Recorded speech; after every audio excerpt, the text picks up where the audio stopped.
वज़ीर-ए-आज़म शहबाज शरीफ की ज़ेर सदारत खत्ते की बदलती सूरत हाल के पेश नज़र मुल्क में ग़िज़ाई सूरत हाल और वाफर अशिया की बरामदात पर जायज़ा इजलास को ब्रीफिंग दी गई कि पाकिस्तान में अशिया खुरोनोश का वाफर ज़ख़ीरा मौजूद है। किसी भी चीज़ की किल्लत नहीं है। वज़ीर-ए-आज़म ने कहा मुल्क की ग़िज़ाई ज़रूरियात के लिए अशिया खुरोनोश की तलब और रसद की मुकम्मल निगरानी की जाए। मौजूदा सूरत हाल में खलीजी ममालिक को दरकार अशिया खुरोनोश की फराहमी और उनके ग़िज़ाई तहफ़्फ़ुज़ का ख्याल रखा जाए। बरादर खलीजी ममालिक में अशिया खुरोनोश बरामद करते वक्त आला मयार यकीनी बनाया जाए। PNSC बरादर खलीजी ममालिक में अशिया खुरोनोश बरामद करने के लिए ज़रूरी इक़दाम करे। इसराइल और अमरीका के ईरान पर हमलों का सिलसिला जारी। तेहरान, इस्फहान, शिराज समेत मुतअद्दिद ईरानी शहरों पर वहशियाना बमबारी। इस्फहान शहर पर अमरीकी और इसराइली हमले में 15 अफराद शहीद हो गए। ईरान में शहादतों की तादाद 1444 तक पहुँच गई। ईरानी वजारत सेहत के मुताबिक ईरान पर अमरीकी और इसराइली हमलों में 202 बच्चे 223 खवातीन शहीद हुई। 3 हामिला खवातीन भी बमबारी का निशाना बनी। ईरानी हुकाम ने बताया कि अमरीकी और इसराइली हमलों में 153 तिब्बी मराकज़ पर हमले किए गए। 43,000 इमारतें ज़मीन बोस हुई, जबकि 36,000 रिहायशी यूनिट्स को भी हमलों का निशाना बनाया गया। ईरान के अमरीकी तनसीबात और इसराइल पर मिसाइल हमले। ईरान ने इसराइल और अमरीका के खिलाफ हमलों की 51वीं लहर का आगाज़ कर दिया। तल अबीब, इलात, हालून और मकबूजा इलाकों में मिसाइल बरसा दिए गए। इसराइली वजारत सेहत के मुताबिक गुज़श्ता 24 घंटे में ईरानी हमलों में 108 अफराद ज़ख्मी हुए।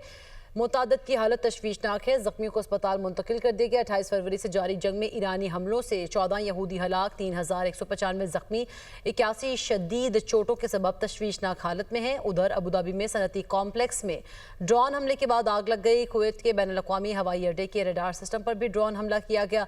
3 अमरीकी फ़ौजी ज़ख्मी हुए। मुत्तहिदा अरब अमारात ने फुजैरा बंदरगाह पर ड्रोन का मलबा गिरने से आग लग गई। एक शख्स ज़ख्मी हो गया। इराकी शहर अरबिल में ड्रोन हमले के बाद ऑयल रिफाइनरी में आग लग गई। पासदारान इनकलाब का कहना है सऊदी अरब अल-खर्ज में अमरीकी फोर्सेस पर मिसाइल हमला किया है और F-35 और F-16 तैयारों के तरबियती मराकज़ को निशाना बनाया गया। सऊदी अरब का 8 और कुवैत का 5 ईरानी ड्रोन तबाह करने का दावा। ईरान की फौजी कमान खातिमुल अंबिया हेडक्वार्टर्स ने कहा है कि इसराइल और अमरीका खित्ते में हमलों के लिए ईरानी शाहिद ड्रोन की नकल इस्तेमाल कर रहे हैं ताकि इन कार्रवाइयों का इल्ज़ाम ईरान पर डाला जा सके। ईरानी सरकारी नशरियाती इदारे के मुताबिक बयान में कहा गया है कि अमरीकी और इसराइली अफवाज ईरानी शाहिद ड्रोन की नकल यानी लो कास्ट ड्रोन इस्तेमाल कर रही हैं। हालिया दिनों में तुर्की, कुवैत और इराक में बाज़ मराकज़ पर होने वाले हमलों को ईरानी अफवाज से मंसूब किया गया, हालांकि ईरान का इनसे कोई ताल्लुक नहीं। ईरान ने सऊदी अरब पर हमलों की भी तरदीद की है। पासदारान इनकलाब ने कहा है कि सऊदी अरब पर ड्रोन हमलों से ईरान का कोई ताल्लुक नहीं है। ट्रंप ने आबना हॉर्मज़ खुलवाने के लिए चीन समेत दीगर ममालिक से मदद मांग ली है। अमरीकी सदर ट्रंप ने फिर कहा है कि दुनिया के वो ममालिक जो तेल की तरसील के लिए आबना हॉर्मज़ पर इन्हिसार करते हैं, उन्हें इस अहम आबी गुजरगाह की हिफाजत में अपना किरदार अदा करना चाहिए। Social media platform truth social पर जारी बयान में ट्रंप ने कहा आबना हॉर्मज़ खुलवाने के लिए अमरीका दीगर ममालिक के साथ रब्ता करेगा। इज्तिमाई कोशिश करके आबना हॉर्मज़ खुलवाना ज़रूरी है। आबनाए हॉर्मज़ की बंदिश ने अमरीका को चीन से मदद मांगने पर मजबूर कर दिया। अमरीकी दरख्वास्त के बावजूद बरतानिया, फ्रांस और जनूबी कोरिया बातचीत से आगे नहीं बढ़ रहे। जापान का कहना है कि कानूनी तौर पर बहरी जहाज भेजने के इम्कान को मुकम्मल तौर पर रद्द नहीं किया जा सकता। नाए हुर्मज़ की बंदिश ने अमेरिका को दिन में तारे दिखा दिए। अमरीकी सदर अब नाए हुर्मज़ खुलवाने के लिए दीगर ममालिक के सामने गिड़गिड़ाने लगे। चीन, बरतानिया, फ्रांस, जनूबी कोरिया और जापान से अब नाए हुर्मज़ में बहरी वसाइल फराहम करने का कह दिया। अमरीका की दरख्वास्त के बावजूद किसी भी मुल्क की जानिब से कोई रिस्पॉन्स सामने न आया। चीनी हुकाम की जानिब से अब नाए हुर्मज़ में बहरी जंगी जहाज भेजने का बयान तो न आया, अलबत्ता चीन ने एक बार फिर जंग बंदी का मुतालबा दोहरा दिया। अमरीका के सबसे बड़े इत्तेहादी बरतानिया ने भी मामला बातचीत तक महदूद रखा। बरतानवी वज़ारत दिफा ने कहा है कि बरतानिया इत्तेहादियों और शराकतदारों के साथ खित्ते में जहाजों की सिक्योरिटी को यकीनी बनाने के लिए राब्ते में है। फ्रांसीसी वज़ारत खारजा ने भी फ्रांसीसी बहरिया मशरिक़ वस्ता भेजने की खबरें मुस्तरद कर दी। कहा कि फ्रांस की मशरिक़ वस्ता में 10 जंगी बहरी जहाज तैनात करने की खबरें बेबुनियाद हैं। एयरक्राफ्ट कैरियर स्ट्राइक ग्रुप मशरिकी बहिरा रोम में मौजूद है। फ्रांस की पोजीशन में कोई तब्दीली नहीं आई। कतर, सऊदीया, ओमान और दीगर हमसाया ममालिक के साथ सफारती राब्ते मुसलसल जारी हैं। ईरानी वज़ीर ख़ारिजा अब्बास अराग़ची का अरब टीवी को इंटरव्यू। कहा, ईरान हर उस इक़दाम का खैर मकदम करेगा जो जंग के मुकम्मल खात्मे का बायस बने। ईरान ने खित्ते में किसी भी मुल्क के शहरी या रिहायशी इलाकों को निशाना नहीं बनाया। खित्ते में बाज़ अहदाफ पर हमलों के पीछे अमरीकी साख्ता ड्रोन लोकास हो सकता है। अरब ममालिक में शहरी अहदाफ पर हमलों के पीछे मुमकिना तौर पर इसराइल का हाथ हो सकता है। भारत ने खार्क जजीरे पर हमले में अपनी ज़मीन इस्तेमाल होने का ईरानी इल्ज़ाम मुस्तरद कर दिया। अमाराती मुशीर का कहना है कि ईरानी जजीरे पर हमला UAE सरजमीन से नहीं किया गया। ईरान की पॉलिसी गैर मंतकी और समझ में ना आने वाली है। ईरान हमले रोककर बातचीत की कोशिशों की तरफ आए। इसराइल ने अमेरिका को आगाह किया है कि ईरान के साथ जारी तनाज़े के दौरान उसके पास बैलिस्टिक मिसाइल इंटरसेप्टर्स की शदीद कमी हो गई है।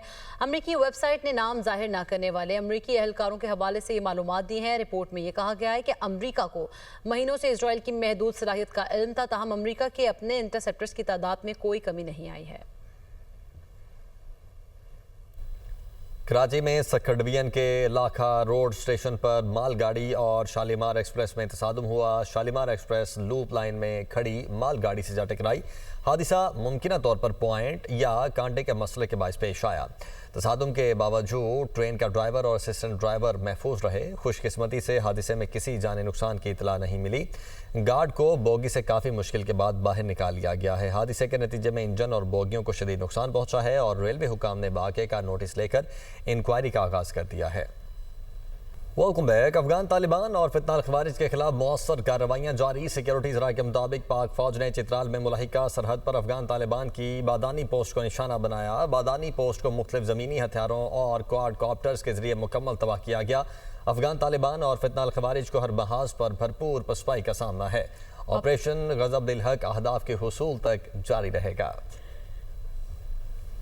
कराची में CTD का हसास इदारे के हमरा इंटेलिजेंस बेस्ड ऑपरेशन। कलदम दहशतगर्द तंजीम BLF फितनाल हिंदुस्तान का दहशतगर्द गिरफ्तार।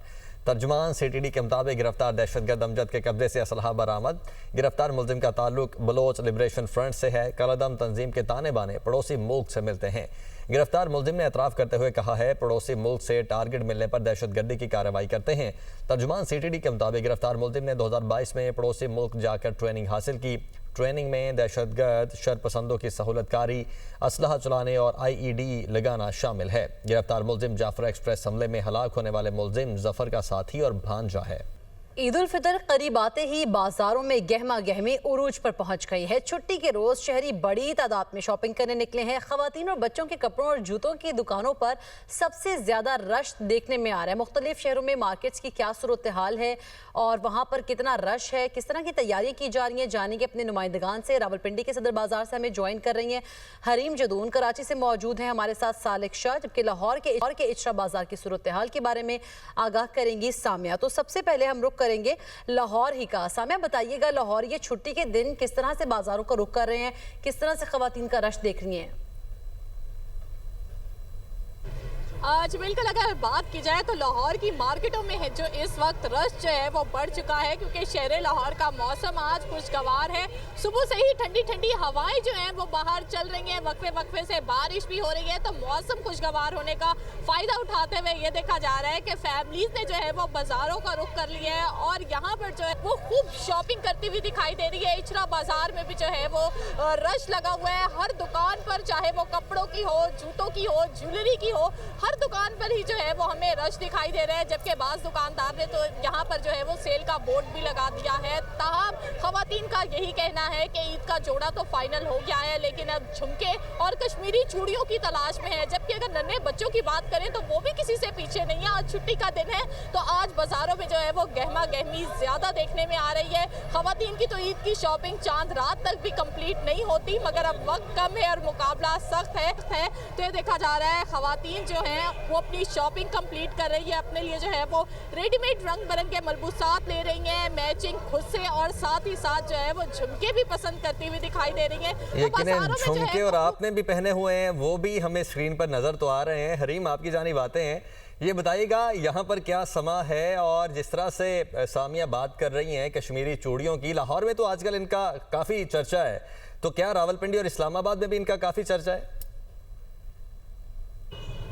देखिए आमिर, जो कश्मीरी चूड़ियां हैं उनका चर्चा तो इस वक्त पूरे पाकिस्तान में है क्योंकि ये ट्रेंड सोशल मीडिया पे चल रहा है। लेकिन जैसे कि सामने ने बताया कि आज छुट्टी है और मौसम बहुत खुशगवार है, तो रावलपिंडी में भी कुछ सूरत हाल ऐसी ही है। मैं इस वक्त सदर बैंक रोड बाज़ार के अंदर मौजूद हूँ और ये जो स्ट्रीट है ये सिर्फ वॉकिंग स्ट्रीट है और यूँ लग रहा है कि इस वक्त जैसे आप किसी बाकू की निज़ामी स्ट्रीट पर वॉक कर रहे हैं। तो इतना खूबसूरत यहाँ पे समा है कि ठंडी हवाएँ चल रही हैं, तो इसी खूबसूरत मौके का, खूबसूरत मौसम का फ़ायदा उठाते हुए जो ख़वातीन हैं वो आज घरों से निकल आई हैं। और यहाँ पे हम देख रहे हैं कि जितने बेंचेस इस स्ट्रीट पर लगे हुए हैं वहाँ पे मर्द हजरात बेचारे बैठे हुए हैं और अपने बच्चों को पकड़ के, और ख़वातीन दुकान से बाहर निकलने का तो नाम ही नहीं ले रही क्योंकि मौसम इतना अच्छा है कि इतने अच्छे मौसम में जो है वो शॉपिंग तो बहुत ही अच्छे से हो सकती है। लेकिन यहाँ पे देख रहे हैं कि हम हर तरह के ब्रांड्स मौजूद हैं, जो कीमतें हैं वो 7 से 8 हज़ार में तकरीबन शुरू हो रही हैं और हर तरह के डिज़ाइंस यहाँ पे अवेलेबल हैं। इसके साथ साथ यहाँ पे चूड़ियों के बड़े खूबसूरत स्टॉल्स लगे हुए हैं, खूसों के स्टॉल्स लगे हुए हैं। तो ख़वातीन का वहाँ पे चूड़ियों की साइड पे भी रश जो है वो काफ़ी दिखाई दे रहे हैं। 25 रोज़े गुजर चुके हैं, गालिबन 4 या 5 रोज़े बाकी रह गए हैं, यानी कि ईद में कहा जा सकता है कि ईद की तैयारियों का ये फाइनल राउंड जारी है। और हमारे साथ कराची से मौजूद हैं सालिक शाह। सालिक, आप बताइएगा कराची में क्या सूरत हाल देख रहे हैं? क्या लाहौर और रावलपिंडी से मुख्तलिफ है या वैसे ही है? और सालिक, मैं आपसे ये भी पूछना चाहूंगा, क्या आप भी इतने ही एक्साइटेड हैं जितनी ये हमारी खवातीन दिखाई दे रही हैं?